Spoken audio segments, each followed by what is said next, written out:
Henry VIII is one of the most infamous monarchs in history. People remember him as the king with 6 wives, the man who changed the course of England forever, and the ruler who sent 2 of his queens to the executioner's block. But behind the glittering facade of palaces, gold, and power lay something far more disturbing.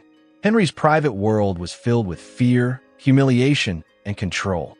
His bedchamber, which should have been a place of love, trust, and intimacy, was instead turned into a stage of political theater, where queens lived in constant terror. In the court of Henry VIII, marriage was not simply about companionship or desire. It was about survival, and the rules of his bedroom prove that intimacy with the king was one of the most dangerous duties a queen could face. Many think they know the story of Henry's bedroom life. After all, this was the king who married 6 times and discarded wives as easily as one changes clothes. But the true horror of Henry's bedchamber was far worse than most history lessons dare to reveal. Privacy did not exist. Every moment was scrutinized, every act judged, and every failure recorded. For Henry's wives, the marriage bed was not a sanctuary but a courtroom, and the stakes were life and death. Rule 1. The wedding night must be proved. In Tudor England, a royal marriage was not a private affair between 2 people. It was a state matter, one that carried the weight of dynastic succession and political alliances. The first night of a queen's marriage to Henry VIII was treated as a public trial. The consummation of the marriage had to be proven beyond any doubt, and the evidence was as grotesque as it was humiliating. Sheets were carefully inspected for blood, examined as if they were crime scene evidence. Royal physicians and attendants would scrutinize bedding, garments, and sometimes even the bride's body the next morning to confirm that the union had been completed. What was meant to be a sacred and intimate moment became a spectacle, one stripped of dignity, where a woman's worth was judged not on her character, but on the condition of the linens. For Catherine of Aragon, Henry's first wife, these rituals brought unbearable fear. Every wedding night carried the possibility of humiliation. Failure to provide proof of consummation did not merely lead to whispers. It could unravel a queen's entire future. It meant annulment, disgrace, or worse, the possibility of being accused of treason. Catherine reportedly lived in terror of these inspections, her mind plagued by anxiety each time she was forced to share Henry's bed. Servants even lingered outside the door, straining their ears for sounds that confirmed the king was fulfilling his duties. And when the night was over, these humiliating details were not kept secret. They were recorded in court documents for the kingdom to know. Modern historians believe that the psychological toll was devastating, with queens suffering from what today would be recognized as severe anxiety disorders. To be a queen of England was to live under constant scrutiny, and nowhere was that scrutiny more brutal than the king's bedchamber. Rule 2. No refusal allowed. If the first rule was humiliating, the second was terrifying. Once married to Henry VIII, a queen no longer had control over her own body. Refusal was not an option. If the king summoned his wife to his bed, she was required to obey without question.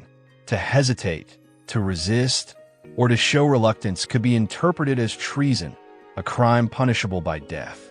This rule was absolute. A queen's health, her emotions, her sense of safety, none of these mattered. Her only duty was obedience. This rule became even more horrifying as Henry grew older. By his later years, the once athletic king had transformed into a man ravaged by obesity and disease. His body was plagued by festering ulcers that oozed pus, his legs swollen and infected, his breath foul enough to make courtiers recoil. Sharing his bed was not just unpleasant, it was unbearable.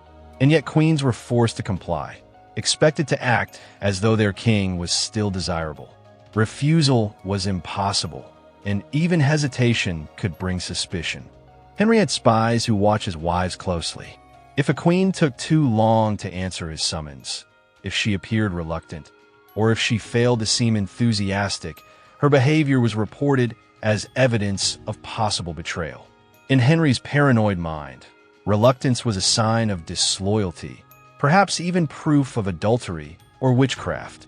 For women like Anne of Cleves, the experience was particularly horrifying. Though their marriage was short-lived and never fully consummated, she later confessed that Henry repulsed her, describing his diseased body and offensive smell. Yet even her position as queen offered no protection from the expectation of submission. Her survival depended on her ability to please a man whose body was literally rotting, and whose temper could condemn her with a single word. By today's standards, Henry's treatment of his wives would be recognized as coercion, even abuse. But in Tudor England, it was simply called duty. The king, who executed men for so much as glancing at him in the wrong way, created a system where his wives were stripped of privacy, dignity, and choice. They were not partners in marriage. They were prisoners in gilded cages, trapped in a bedchamber that was less a place of intimacy and more a chamber of horrors. And these were only the first two rules.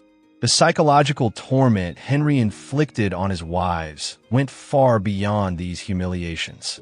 The bedroom was just the beginning of a nightmare that lasted an entire marriage.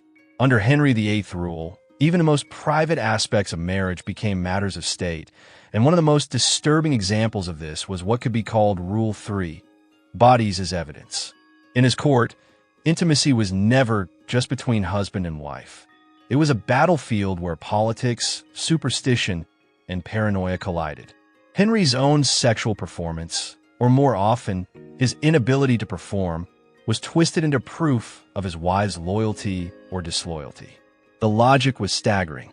If the king failed to consummate a marriage, it was never his fault. Instead, blame fell squarely on the queen.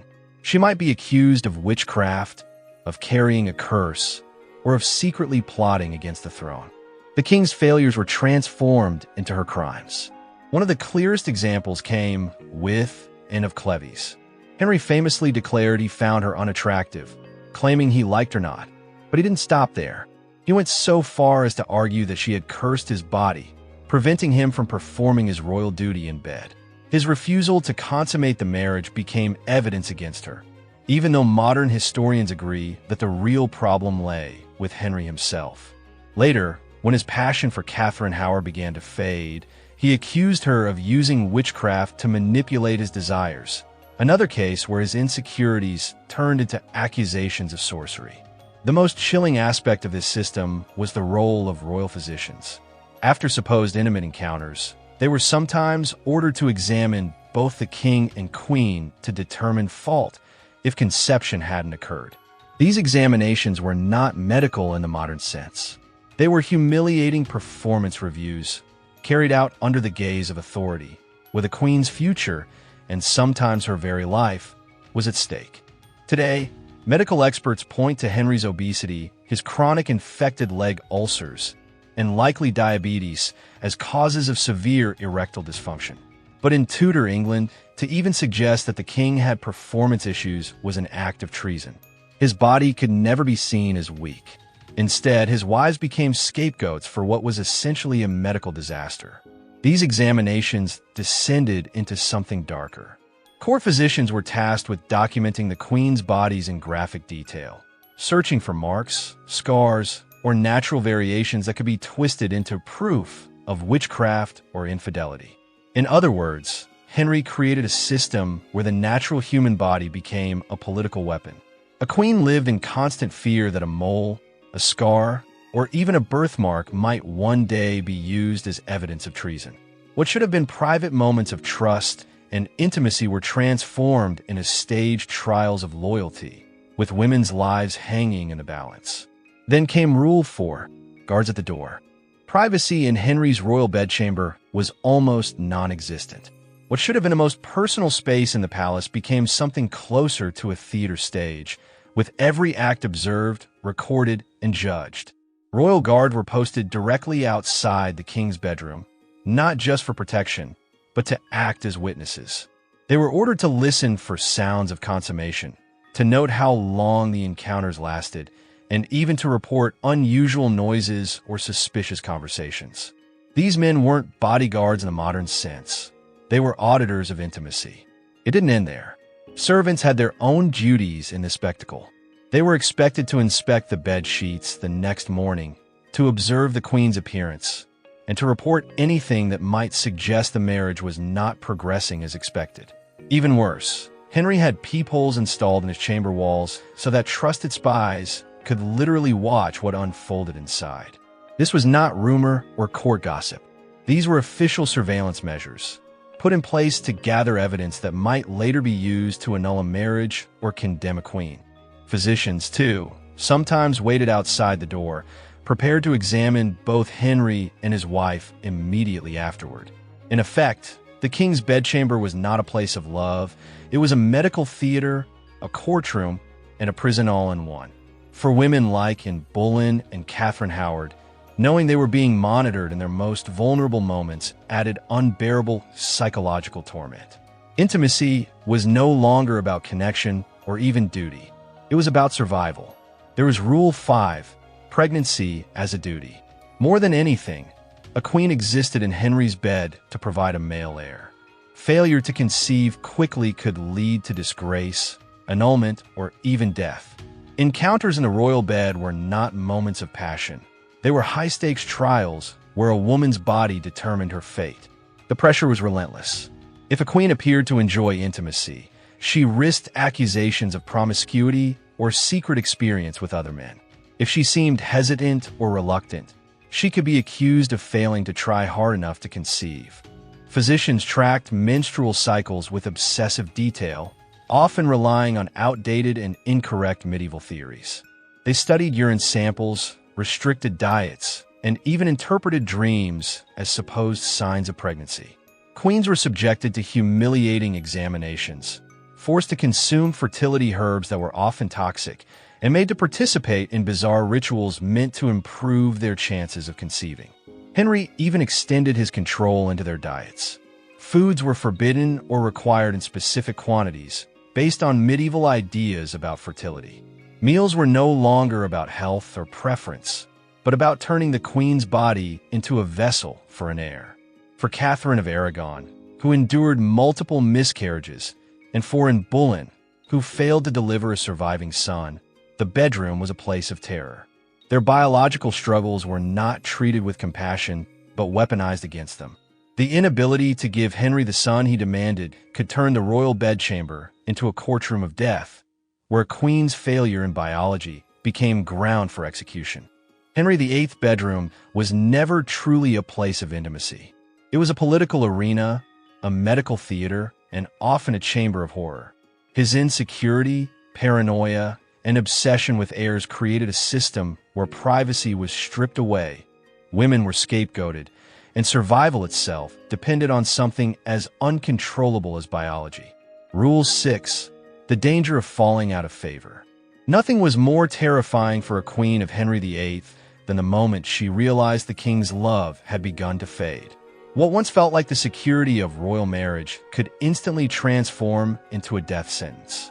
The very bed that symbolized union and affection became the stage where fear and suspicion grew. And Boleyn, who had once consumed Henry's every thought and passion, discovered this cruel reality firsthand. In less than 3 years, she went from being his beloved obsession to a condemned prisoner, and the royal bedchamber played a pivotal role in her downfall. Henry convinced himself that Anne was not merely his wife, but also a sorceress, using intimacy to cast spells over him, bend his judgment, and plot against his throne.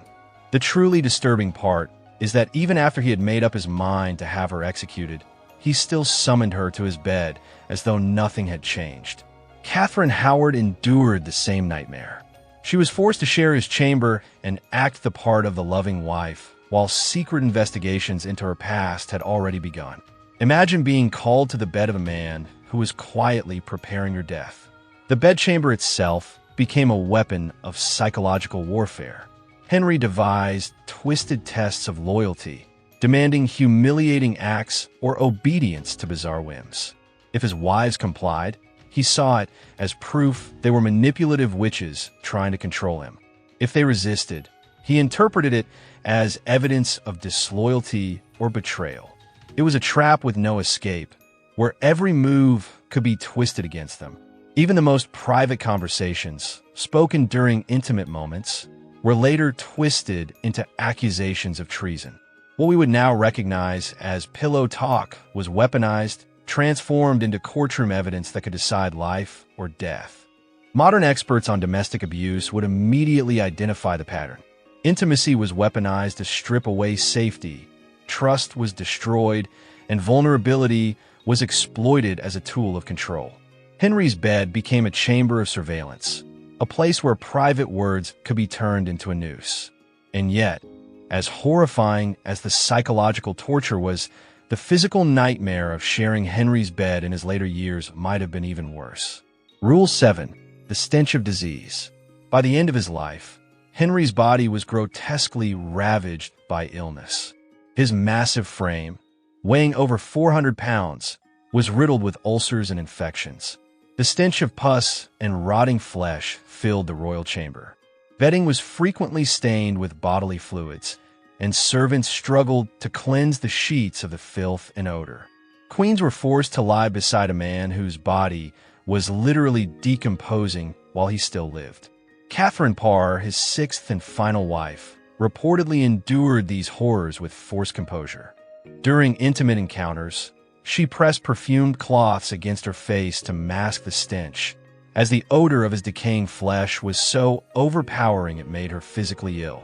His leg ulcers had grown so severe that chunks of rotting tissue sometimes fell from his body and clung to the bed. His obesity was so extreme that servants had to operate mechanical devices just to move him into position for intimacy. Even worse, his wounds sometimes burst open under exertion, spraying pus and infected matter onto his partner. And still, his wives were expected to act flattered by his attention, smiling through an experience that was closer to torture than intimacy. Modern medical experts believe Henry suffered from severe diabetes, chronic infections, and possibly gangrene in his final years. He was, in many ways, a man already dying while still alive. Yet his wives were forced to share his bed, endure the filth, and pretend to find him desirable, all in the name of loyalty to the crown. But perhaps the most terrifying rule of all was Rule 8, the fear of accusations. In Henry's paranoid court, even rumors about what happened in the bedroom could prove fatal. And Boleyn's fall was built upon gossip. Whispers that she seduced men other than the king spiraled into treason charges. Court musicians were tortured into false confessions of affairs. Her own brother, George Boleyn, was executed on fabricated charges of incest. Historians today recognize these accusations as baseless inventions designed to justify her death. Henry employed an entire network of spies to monitor his wives. Servants who cleaned the royal bedchamber were interrogated about what they saw or heard. Ladies-in-waiting were ordered to report on their mistress's private words. Even innocent comments could be twisted into evidence of betrayal. Catherine Howard's youthful relationships, long before her marriage to the king, were dug up and turned into proof of treason. Men who had once courted her were tortured until they provided incriminating testimony.